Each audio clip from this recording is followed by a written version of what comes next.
Across the country and here in the local market, the real estate market is shifting, but not crashing. So if you're wondering whether we're peaking or pivoting, or whether we're still in the seller's market, or are we finally in a buyer's market, this update is for you.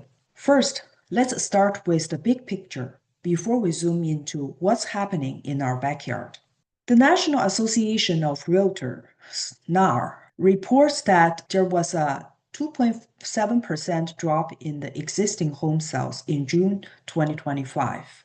So bring the seasonally adjusted annual rate to 3.93 million units this year. Despite the fact that there's a reduced total volume or total units to be sold in the country this year, and median home price hit record high of $435,300, making it the 24th consecutive month of year-over-year gains. So generally speaking, the sales of existing homes were cooler than usual during the past 4 months nationwide, primarily due to the fact that there are uncertainties in the economy and also the persistent affordability challenges are facing both buyers and sellers. As a result of such, the market activity has been suppressed. While the mortgage rate has been fluctuating between 6.5% to 7% this year,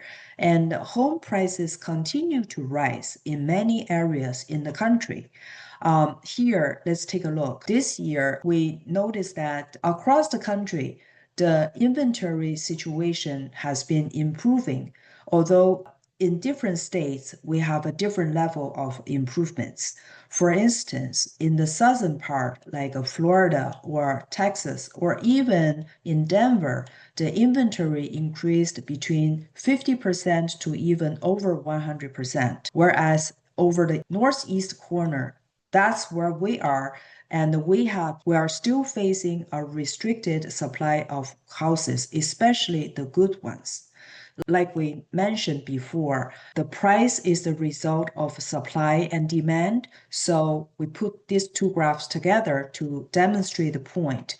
So for the areas where you still have much lower inventory level compared to the pre-pandemic years, that was 2019 was the last normal year in real estate before pandemic. So we use that as a reference point. Now let's take a look at what's going on in New Jersey. New Jersey's June data brought some energy. For instance, pending sales rose by 8.2% year over year, and closed sales were up by 6.7%. Inventory jumped by 17.4%, with Middlesex and the Mercer counties leading that charge. And price also went up by 3.8%. That brings the median statewide price to $545,000. And meanwhile, on average, sellers are still getting fairly good result by receiving an average of 102.6% of the asking price. However, just please note that the bidding wars like we had back in 21 and 22 are no longer here. We still see some multiple offer situations that was purely applied to those houses that has a good location, good interior upgrades, and price it correctly. All right. So by the end of the month, so right now we're sitting at 2.8 months of supply. Again, it was a huge improvement compared to last year. These four graphs shows us the changes in different category. Based on the June's data, Middlesex has the most improvement in sales, pending sales. And naturally, when you have more pending sales, it's going to lead to more closed sales. Again, Middlesex was one of the leaders. The other one is Cape May County. And when it comes to median sales price, we saw Cape May County has the biggest improvement. The next one is Atlantic City. And our local area, Mercer County, saw negative 5%. That was decreased by 5%. The median. So overall, we saw the New Jersey market based on the June data. It shows signs of a normalization. Inventory is increasing, and the buyer demand is still there, but there are fewer buyers. Like that was reflected in the number of showings and also in the number of offers. But you only need one offer to get a house sold. So just need to prepare properly. And the price performance varies by locations, features, and upgrades, etc.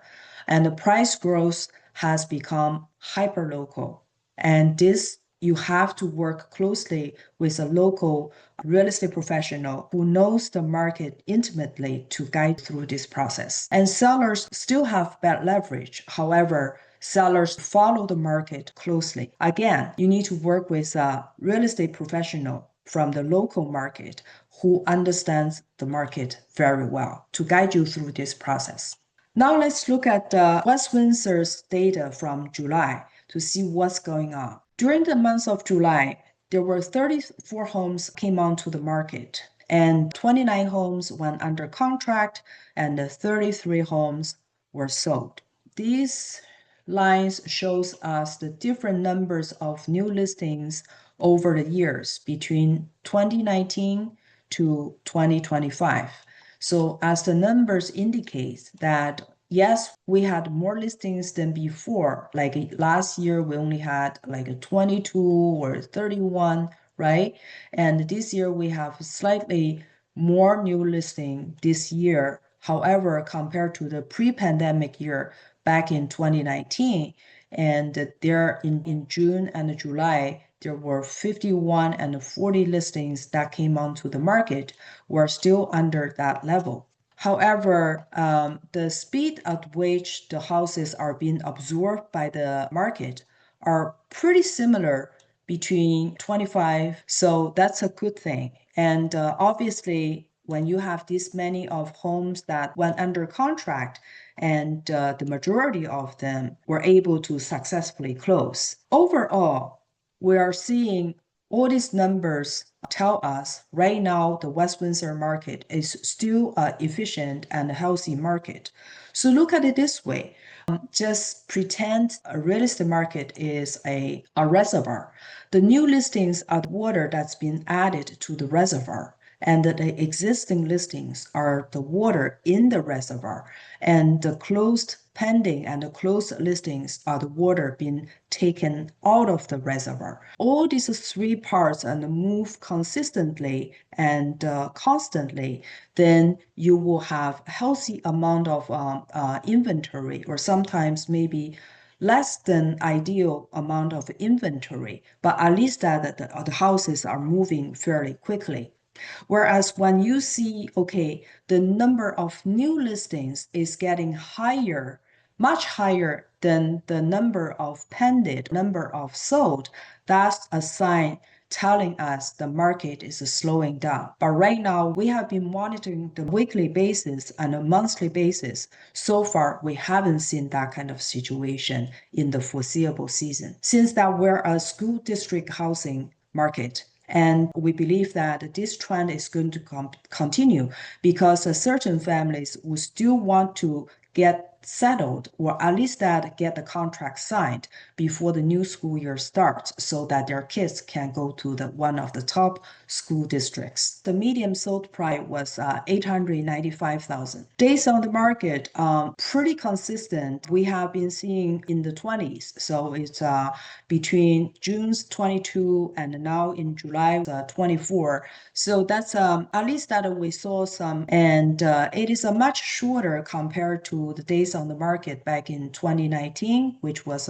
40 days. However, it is a little bit longer compared to the hottest year that was 2023. At that time, the days on the market was only 4 days, and the majority of the houses were sold within less than 1 week. And sometimes for the hottest properties, if you're not seeing the house within the first 2 hours after the house hit the market, you are already too late. So that was not a very healthy market. Right now, at least that the buyers have more options or more houses to check, to see before they make a decision. So they have some breathing room. Months of supply. So it came down where right now we're at 2.2 to 2.3 months of supply. So technically speaking, it is still in a seller's market. However, the situation here is slightly different from that back in 21 to 23, where at that time and there were more buyers than houses on the market. So basically, the buyer's attitude was that, okay, take my money and I give up everything. I just want your house. So they give up their inspection contingency, appraisal contingency. They try to accommodate whatever the seller demand, right? But right now, it's not the case anymore. And when there's a good house, is defined as the house has a good location or desirable location with up-to-date upgrades that were suitable to that level of housing and is being priced correctly based on the ongoing market condition. So for houses that check these three boxes, they are still attract lots of showings, multiple offers, and within days after they hit the market. However, for those houses, if one of the three components is missing, and it's going to take them a little bit longer time on the market before an acceptable offer shows up. Or sometimes even nowadays, we start to see houses that's been rejected by the market after they were sitting on the market for several months. At the same time, we also have noticed that the number of canceled houses has been steadily and quietly increasing. What it tells is that because a lot of homeowners did their refi during the years when the mortgage rate was between 2 and 3, and the house value has gone up so much. So they are in a very strong situation and they are not desperate to sell. So if they cannot sell for a price that they were looking for, they'd rather hold on to the property. And that's why we're start to see some cancellations going on in the market. But overall, we're still in the seller's market. Sellers just need to remember to prepare their house properly. And median list price has been going up a little bit and down a little bit. So right now, by the end of July, in July, so the median list price was 800. So let's if just look at the numbers, probably they don't mean so much for the people who are not in the industry. Let's put them into perspective. The first shows us the numbers between July 25 and June 25, and then it tells you the difference between these 2 months. Basically, we see that the houses are still moving fairly quickly, and despite the fact that both a median sell price and median list price gone up respectively. Next table here, we compare year over year. So we compare July 25's data with July 24th data. So from here, we see that we sold more houses this July, and the median sold price went up furthermore, and the days on the market were pretty much the same. However, the active listings went up a lot. All right. So that's why when you hear realtors talking about, okay, the inventory is improving, although it's not yet to be up to the pre-pandemic level, this is what they mean. So it went up by 49%. And overall, the months of supply remained pretty much the same, similar number of houses to the market during this period of time. And the list price, however, went down by 3% compared to the same time last year. Meaning, so what realtors are working to educate, to help the understand what is going on. And buyers, sellers, or homeowners are slowly come to understand the reality, because before they come to the market, and then what all they remember was how crazy a number that their house got sold for how short a period of time. So they still have that kind of impression. That's why we said there's a huge gap between buyers and sellers in today's market. The last table here shows us the change between now and the pre-pandemic year. That was the 2019. So like we can see, as far as the number of homes were sold is concerned, we sold less homes. However, we sold less higher prices with a shorter period of time and with a higher listing price. So that's the dynamic. That's what's going on here. And so over the past 5 years, the home values have gone up so much. If you are curious about what's going on, what is the ongoing current value of your property, feel free to reach out, and I'm more than happy to prepare an equity analysis report for you so you know what's going on. And such kind of report just serve as those kind of report that your financial planner will give you once a year. So to keep you informed about what is going on so that you can handle your finances properly and plan your life accordingly. Here is just a list of the sold homes, their subdivisions, and also by the type of houses. As the data here indicates that single-family homes continue to be the driver of the market. Out of the 33 homes that were sold in July 25, 24 of them were single-family homes, and they were spread out throughout the entire Westminster. So generally speaking, we saw more inventories in the market, and it does take a lot, like I mentioned earlier, it does take a little bit longer time to sell the houses compared to the days on market from the previous 2 years, like 23 and 24. And absolutely, there's no chance for you to overprice your house, because if you do that, you're going to lose the precious market time and you're going to end up selling less than what you would otherwise be able to sell, or simply be rejected by the market. Buyers are active, but are very, very selective. Not emphasize enough how selective today's, if your house is not prepared, is not promoted properly, and you are going to be on the market for a while. You just need to understand that. But overall, we're still in a healthy market in the West Windsor Township. Here's a summary. Nationally, the market is cooling, but it's not crashing.